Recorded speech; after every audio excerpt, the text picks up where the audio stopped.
Uh, should I start? Yeah. Okay. Parshas Emor. Torah tells us about the Moadim, and it's mitzvah Sefiras Haomer, which we're right now in the midst of counting the Omer.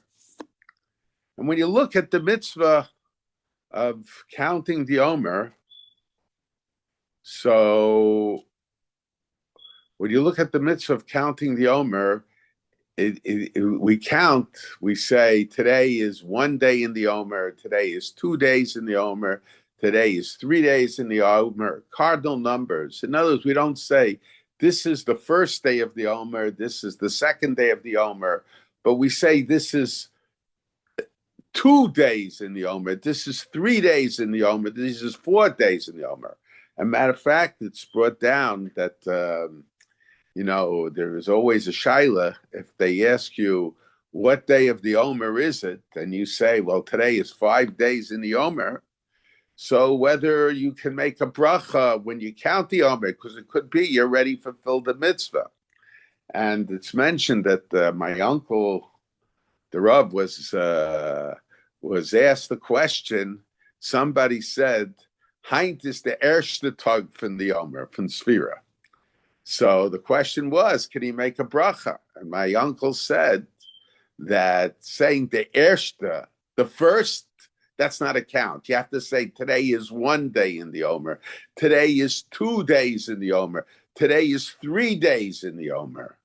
So, but to say today is the first day of the Omer, that perhaps could serve as in telling a date, but in counting the Omer, we're not giving a date, but we are in a sense counting the days and keeping the days. Today is 1 day in the Omer. Today is 2 days in the Omer. Today is 3 days in the Omer. When you would say the first day of the Omer, you're talking about a particular day, unconnected to the other days. So we have to understand what's the significance of counting 2 days in the Omer, 3 days in the Omer, 4 days in the Omer, as opposed today is the first day of the Omer, today is the second day of the Omer, today is the third day of the Omer.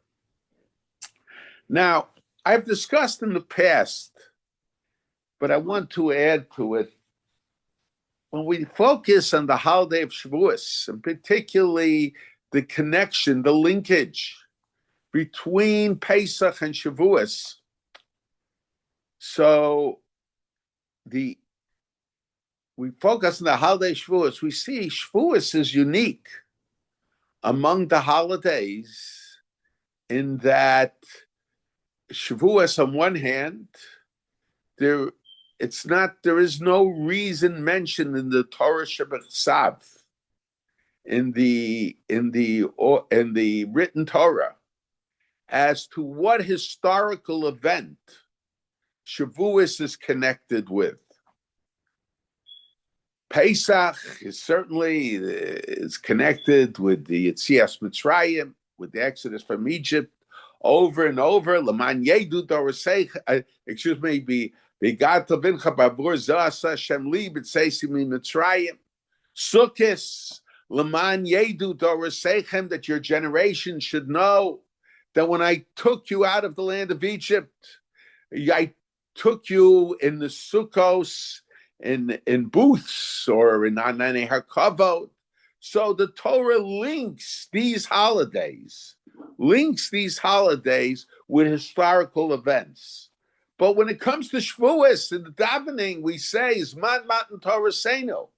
And the Torah talks about Matan Torah. And Zocher Siyom Hazeh Sheyitz Asher Maratem Bnei Hashem Bahar Chorev. Even remembering Matan Torah, the acceptance of the Torah is mentioned, but it's never associated with Chag HaShavuos. And we have to understand, why is it that the other holidays are associated with historical events, And Shavuos, which commemorates a historical event, is not associated in the Torah with explicitly with a historical event. You can figure it out, whatever it is, but it's not explicitly associated with it. Now, the obvious answer to that question would be that the reason it's not associated in the Torah with a historical event is that because most of the holidays, with the exception of Shavuos, and also I will go into which Shmini Atzeres, they have symbols associated with it. Sukkot has the sukkah associated with it. The holiday is based on the symbols that are associated. That's why it's called Chag HaSukkos Hazeh. And the shita of and Pesach, Chag HaMatzos. The Torah refers to Pesach, Chag HaMatzos, Chag HaPesach. So the Torah explains the historical event in order to understand the symbolism, the message of the symbols of the matzah, of the maror, of the carbon pesach, of the sukkah. But Shavuos does not have any symbols associated with it.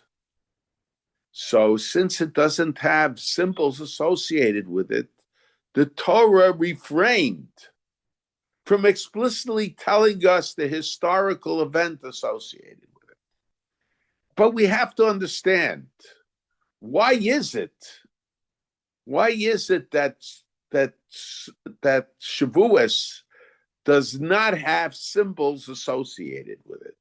And similarly, we have to ask the question as to why, when there's another holiday, and that's Shmini Atzeres, and Shmini Atzeres also does not have symbols associated with it. Of course, they have their unique karbanos, the unique avoda, but in terms of the symbols that every Jew has and uses in celebration of these holidays, Shmini Atzeres doesn't have any symbols. Yes, in Chutz La'aretz we sit in Sukkah only because of Sefiras Haomer, because we associate it to some degree with the holiday of Sukkot. But as Shmini Atzeres, it does not have any symbols associated with it. So Shmini Atzeres and Shavuos stand out from the holidays and not having symbols. And we have to understand, why is it? And to a certain degree, we have to understand, what is the similarity between these two holidays that they do not have the symbols associated with them? Now, there's an interesting medrash. The medrash says that just like there are 50 days between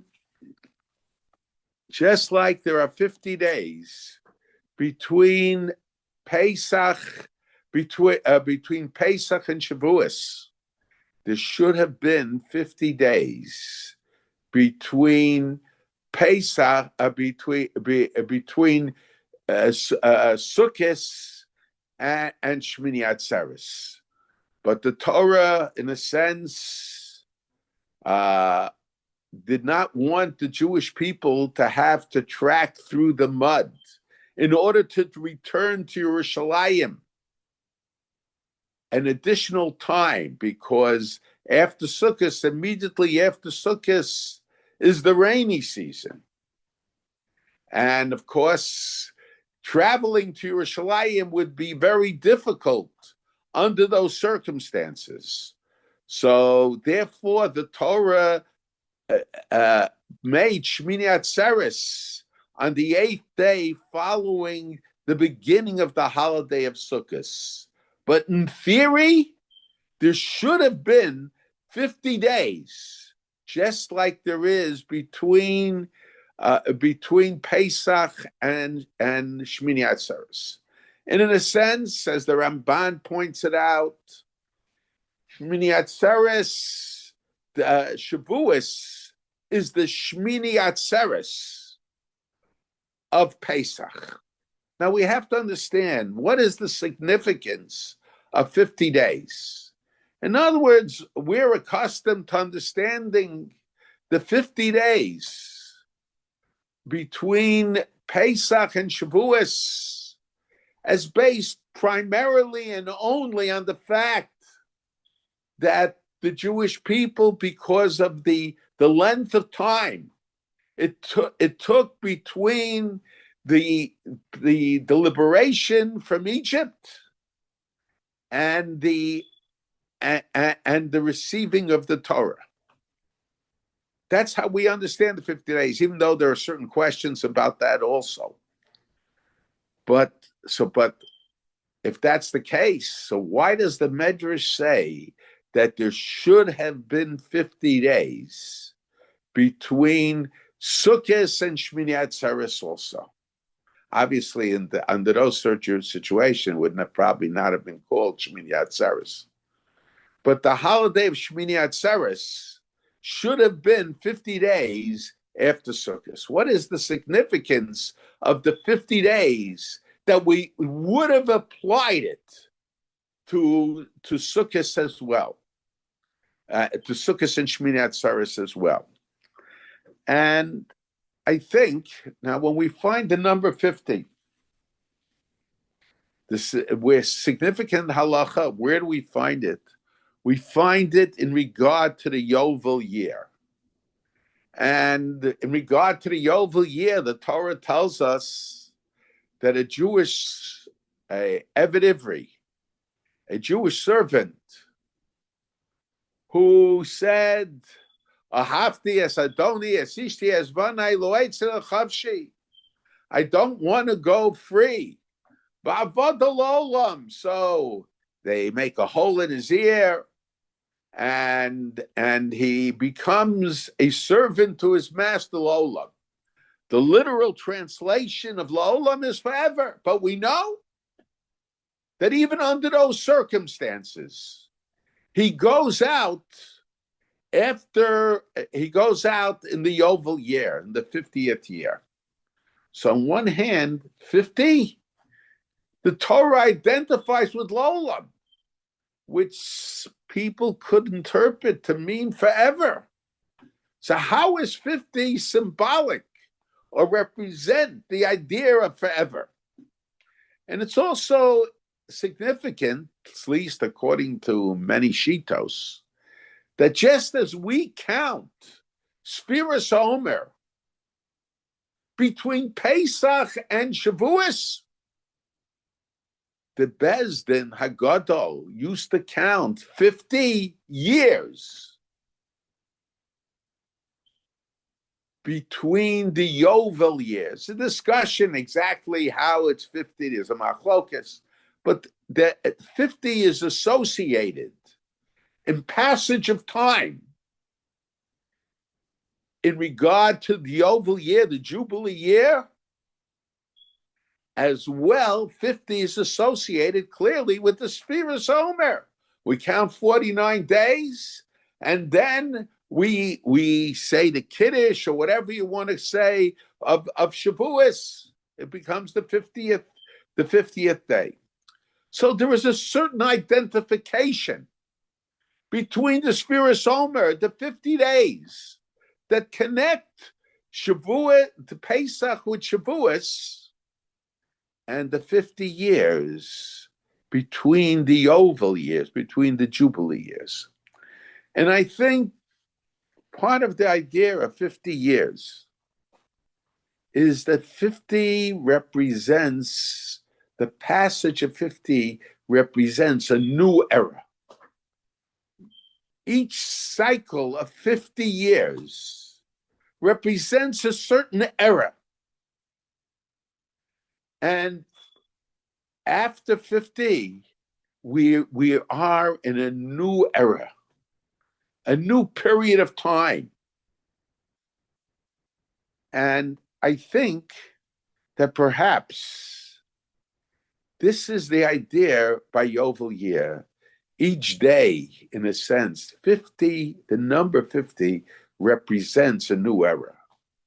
So when we say there are 50 days between Pesach and Shavuos, we are saying Shavuos represents a new era.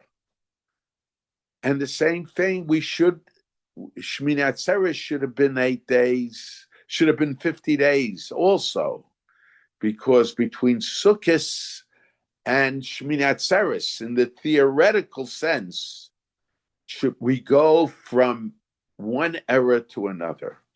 What is this transfer from one era to another? How are we to understand the one era to the other? But the answer is Pesach and Sukkot are holidays commemorated and re-experiencing of the past. But it's about the past. Pesach, yes, we say Chayav Adam Liras V'Satzmo Kihiliyotza B'Shibud Mitzrayim. But in a sense, we go back in time. We go back in time. And Sukkot, L'man Yedu Doro Seichem Tibasukos Hashafti Es Bnei Yisrael Mitzrayim. Figuratively, we go back in time as well. We re-experience the past. I want to suggest that Shavuos and Shmini Atzeres represent the present, but it's a present that began long time ago. Now, Pesach, it's the past. Shavuos represents not just the giving of the Torah. Shavuos represents not just the giving of the Torah, but Shavuos represents the era of Torah that began at Har Sinai, that began with HaKadosh Baruch Hu giving the Torah to the Jewish people. So the present began at that point. So Shavuos, we're not celebrating just a past event. We're celebrating the present. We're celebrating the era of Torah. The era of Torah began at Matan Torah. And Sukkot, what does Sukkot commemorate? L'man yedu Dora seichem ki basukos u'shafti es b'nei Yisrael meretz Mitzrayim. Sukkot commemorates re-experiencing our traversing through the desert, going away from the land of Egypt, going to Eretz Yisrael. And if Sukkot represents, and in a sense we could say that Sukkot, there's a question, why Sukkot? We celebrate Sukkot in Tishrei, Balatorim, it's a very famous Balatorim. Why don't we celebrate Sukkot in Nisan when the Jewish people left the land of Egypt? Perhaps the Torah wanted to emphasize that it's not a celebration of our going free. Of course, it's Zeichel Yetzias Mitzrayim, but Sukkot is a celebration of our traversing the Midbar, the 40 years that we were in the desert. The fact that HaKadosh Baruch Hu gave us sustenance, gave us that ability. Now, if Sukkot represents the traversing in the desert, HaKadosh Baruch Hu is giving us sustenance, giving the Anani HaKavod, HaKadosh Baruch Hu, protecting us, giving us the ability to make booths, that gave us the ability to survive 40 years in the desert. So what does Shmini Atzeres represent? Shmini Atzeres represents the Jewish people going into Eretz Yisrael, going into the land of Eretz Yisrael. So it's also a trip from the past into the present, because when Yeshua entered Eretz Yisrael, that was the beginning of the era of Eretz Yisrael. And today we are still in that era. It's true. We went to Gullus twice, and for very long periods of time. The first time it was only 70 years. Now we're approaching 2,000 years. But that's a deviation from the way things should have been. It didn't have to be that way. So even when we were in Gullus, it was the era of Eretz Yisrael. So both Shmini Atzeres and Shavuos is a celebration of the present. We need symbols. We need symbols to experience the past. But can you repeat that last sentence? It got we need symbols to re-experience the past. But when we are celebrating the present, we don't need symbols. We don't need anything to remind us we are here. So that's why the holiday of Sukkot, the Torah has to tell us what it's about. It's about the past. And it has to explain to us the symbols of the past. The holiday of Pesach, we need matzah, we need maror, we need carbon Pesach. In a sense, to re-experience in the past. But Pesach and Shavuos is the celebration of the present. And because of the era of Torah, we don't need symbols. The Torah felt there was no need for symbols for the present. It's the way we live our lives. Now, but this represents, and that's why for Shmini Atzeres and Shavuos, the Torah doesn't identify it with any special historical event, because the Torah only identifies the historical event to explain the symbols of the holiday. Now, but the fact that Shavuos, and for that matter Shmini Atzeres, is a holiday of the present, it presents a special challenge for us, especially in regard to Shmini Atzeres, to Shavuos. But it's true in regard to Shmini Atzeres also. And I think the idea, when we talk, we say, Zman Matan Torah Seinu, the time of the giving of the Torah. Why is it Zman Matan Torah Seinu if it's a celebration of the past? But we know by Torah there is this idea of Tamid Yehei Beinechem Kechadashos. Torah has to be seen as something that is constantly new. And I want to suggest it's not just that when I learn Torah, it has to be something fresh. As Chazal say, Prusmotos Chadashos, new decrees. Of course, it's not new decrees, but It's not something that we're used to. It's when you get something new, there's a certain excitement associated with it. But it's more than just that. I think that when it comes to Torah, we have to always see ourselves constantly re-accepting of the Torah. It's the era not just of Torah, but the era of accepting Torah. We're constantly re-accepting the Torah. Certainly, when someone does tshuva, it's a re-acceptance of the Torah. A person who sinned, in a sense, he rejected the Torah. But even if somebody is a tzaddik gomer, of course, there are no tzaddik that didn't deviate somewhat. So everybody has to do tshuva.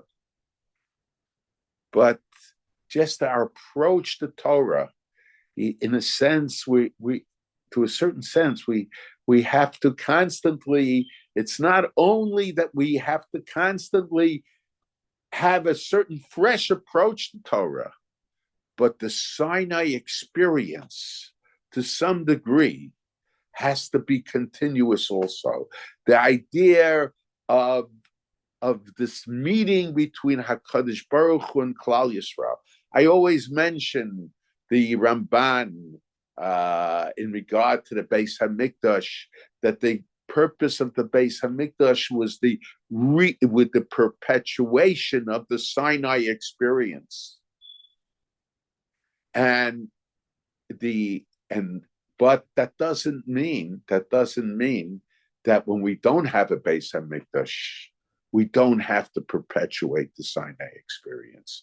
We have to perpetuate the Sinai experience whether we have the Beis HaMikdash, whether we have the aid of the Beis HaMikdash, or we don't have the aid of the Beis HaMikdash. Of course, we can maximize this idea of being there, of sensing the presence of the Shekhinah, of the saying of the Nasa v'Nishma, of establishing that personal relationship with HaKadosh Baruch Hu in a much more profound manner when we have the Beis HaMikdash. But even when we don't have the Beis HaMikdash, we have to have this idea of focusing on the fact that we're constant in the presence of HaKadosh Baruch Hu. A matter of fact, I suggest all the time in regard to the mitzvah lulav, the idea of lulav, usmachtem lefnei Hashem. So midiraisa, the mitzvah lulav, the 7 days. The 7 days is lefnei Hashem in the Beis HaMikdash, only in the Beis HaMikdash. But when the Beis HaMikdash was destroyed, so the mitzvah is everywhere. In other words, it's not Lefnei Hashem, but we have to sense that the Rabbanan was. We have to show that the Shekhinah is everywhere. And even I mentioned about even when the Beis HaMikdash was in existence, the question is, when you look at the Averos, that the Beis HaMikdash was destroyed because of Sinas Chinam, Avodah Zarah, Gil Arayis, Shvichas Dam, in the first Beis HaMikdash, all kinds of reasons given. They don't mention in regard to the reason for the destruction of the Beis HaMikdash. They didn't do the avodah properly. Some suggest that in regard to Hanukkah. But in regard to the destruction of the Beis HaMikdash, they don't mention that. Why is that?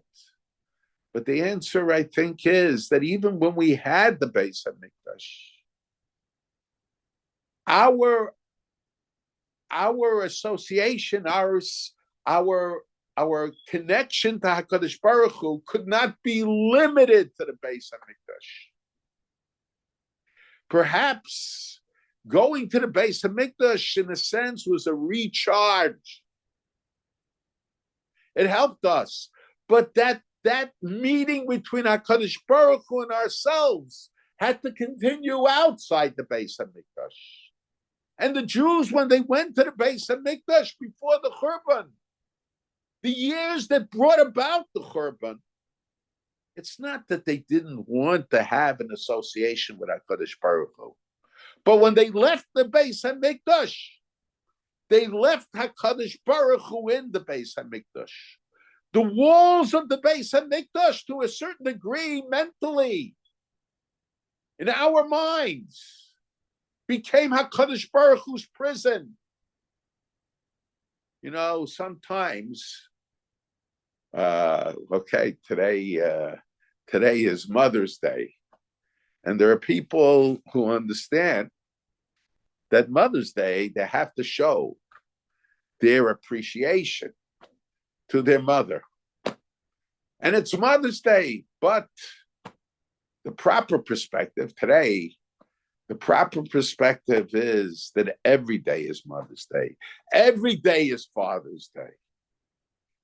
Those that have observed Mother's Day, it's in the sense to recognize, to inspire an attitude that one has to have all year round. And by the way, just as a side point, I always mention when I first became a rabbi, you saw Jews who never walked into shul. But when there was Yizkor, the crowd was there. Everybody was there. But as the years have gone by, for the most part, that is no longer true. People don't come anymore to say Yizkor. Now, what's the significance? I want to suggest, and perhaps it's partially due to the fact that our custom is to say Yizkor and holidays. Because holidays were a time families got together. In a sense, in the old days not being that long ago, but seems like it was very long ago. So on holidays, there was this yearning to be together with the parents. And it could be that they went to shul with their parents. And even though they didn't go any other days, but they came because somehow mentally they were together with the parents. But today, that connection, that strong connection, not only after the parents have passed away, but even when the parents are there, is no longer there. The linkage of the generations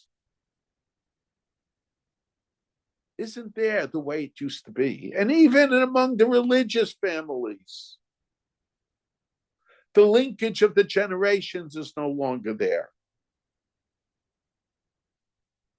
And so people would go to visit their parents. Let's say the parents are elderly, they're in a nursing home, a senior citizen center. But the question is, when they leave the door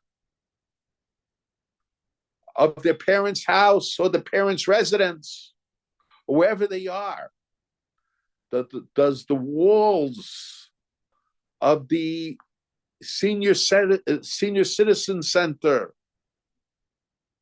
or the senior citizen residence, does that become the prison of the parent? Are we trying to get away from our parents? And in a sense, that was the nature of the relationship with the Jewish people at the time of the Beis HaMikdash. And the Beis HaMikdash, perhaps that's the reason why the Beis HaMikdash was destroyed. It wasn't destroyed so much because what the Jews did in the Beis HaMikdash and didn't do in the Beis HaMikdash.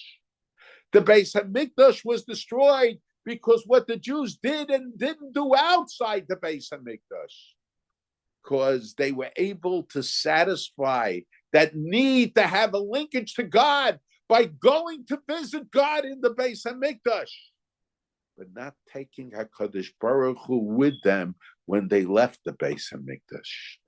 The Takonos Chachamim Usmachtem Lefnei Hashem. The Lefnei Hashem is not just in the Beis Hamikdash. The Lefnei Hashem is everywhere. And the holiday, I think, so even today, even when there is no Beis Hamikdash, even when we don't have that vehicle that the Torah created to help us in perpetuating Matan Torah, that vehicle wasn't created just that when I go to the Beis Hamikdash in the Shlosha Regalim, I should be able to re-undergo that experience of Kabbalah Torah, of sensing the presence of the Shekhinah, of Ilu Kirvanu Lifnei Har Sinai. Kirvanu being not that he brought us close at Mount Sinai, but he brought us close to himself. We have to have that feeling wherever we are, whenever we are. And that's the idea of Zman Matan Torah Seino. It is the era of the present. The era of the present is Man Matan Torah Seino. And that we could suggest. The idea of Zman Matan Torah Seino, it focuses on this Sefira. What is the Sefira? The Sefira is the preparation, going me'avdos l'cheres. But the Jewish people, the moment they left Egypt, they were not ready to accept the Torah. They needed preparation for the acceptance of Torah. And there's a difference. It wasn't a question of a period of time. It's a question of undergoing certain experiences, of changing oneself from being an Eved of Paro into being an Eved of HaKadosh Baruch Hu. To have a different direction. An Eved of Paro has one direction. An Eved of HaKadosh Baruch Hu, a servant of God, has a different direction, a different attitude about life. So he had to go. So a person had to prepare themselves. They needed time to change. HaKadosh Baruch Hu doesn't want, when it comes to molding our personalities, HaKadosh Baruch Hu doesn't want us to be robots. HaKadosh Baruch Hu gives us the opportunity, with his help, that we should remold ourselves. In order to emphasize, I want to suggest, in order to emphasize that the era of Matan Torah that we're celebrating on Shavuos, the present, it's not just the era of Torah, but it's the era of Matan Torah, of constantly re-undergoing the Sinai of experience of Ilu of Kirvanu Lifnei Har Sinai, and V'nasan Lanu Es Torah, and giving us the Torah constantly, in order to emphasize that point, that this is our mandate now, this is our challenge now. So we re-experience the 50 days of preparation, but to understand that it's preparation for Matan Torah, for the acceptance of the Torah. It's not just a period of time that we pass through. We have to take those experiences with us to emphasize we are preparing ourselves for the acceptance. Now, it's very interesting. we say it's 50 days. I said Yovel. Now, I want to suggest another possible explanation. The Rambam in Moreh Nevuchim, when he talks about why Pesach is 7 days, why wouldn't it be sufficient to have one day? You have matzah, you have the Seder, you have everything. Why for 7 days? No chametz. Okay, you don't have the Seder 7 days. No chametz. Why for 7 days? You can only eat matzah, whether it's a mitzvah eating matzah, not a mitzvah to eat matzah. That's a shaila, but the fact that chametz is prohibited serves as an inspiration to eat matzah. So the Rambam says, because one day doesn't leave an impression. It doesn't leave an impression. You need 7 days, the Rambam says, leaves an impression. And the purpose of the holidays is not just to undergo that experience, but it's to have that experience leaving an impression upon us. And so the Rambam suggests 7 days are necessary for impression. By Sefiras Haomer, we leave an impression. We have not just 7 days, but 7 weeks. We have 7 weeks. Now, each week, and the beginning of each week represents the idea of beginning. Beginning means it focuses, so it's not just 49 days. Torah is very emphasizes Sheva Shavuos Tispola, Usfatim Lachem Machas Shabbos Miyom Avichas Over Tuva Sheva Shabbosos Tamimos Tiyena. It's not 49 days. It's not just 49 days. It's 7 weeks. In other words, we have to, what has to make an impression upon us is the idea of starting preparing. Start. The first of the 7 represents the beginning. The world was created in 7 days. The first of 7. So the idea is that we have to, in order to emphasize to us that it's constantly reaccepting, and reaccepting necessitates the preparation. But preparation, we have to start from the beginning of the preparation, the importance of constantly, we're accepting the Torah and preparing for the acceptance of the Torah. We have to do that simultaneously, accepting the Torah and preparing for accepting of the Torah. And to emphasize that point, we have 7 times that we restart the preparation for the Torah. And this is what the holiday of Shavuos is.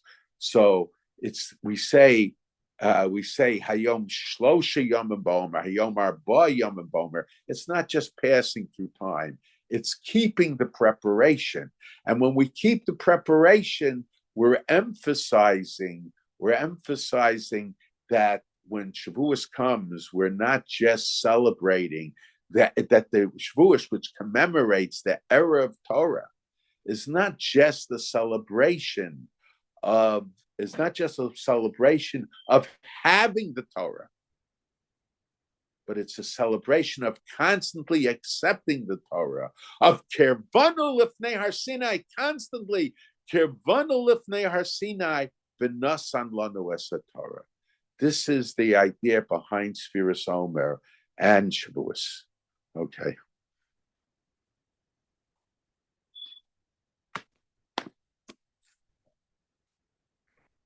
Okay, if anyone has questions, please put them in the chat. If every geula, including the ultimate geula, we daven and expect any moment, began with Pesach, is it possible that Pesach also has the same status in that respect as Shavuos and Shmini Atzeres, that it's a present that began with Yetzias Mitzrayim? That what that That is that Pesach is a present. I guess connecting the future Geula to the Geula Mitzrayim, is that a present? is that a present? I think it's a precedent rather than a present. Uh, it's probably a precedent that in other words, the Gula can take place at any moment. That's the idea of the idea of the according to the Rambam, Hakadosh Baruch Hu mechashev v'sekates. We are preparing, but it's not enough for Hakadosh Baruch Hu to prepare. Hakadosh Baruch Hu's mechashev v'sekates is based on our preparation, so it is a preparation for the future Gula. There is a preparation for the future Gula. That's what the whole Haggadah is about. Now, there's a question about the Medrash between the connection of Sefiras Haomer to Yovel. I think it's a Pirkei Rav Kahana. Pirkei Rav Kahana, yes.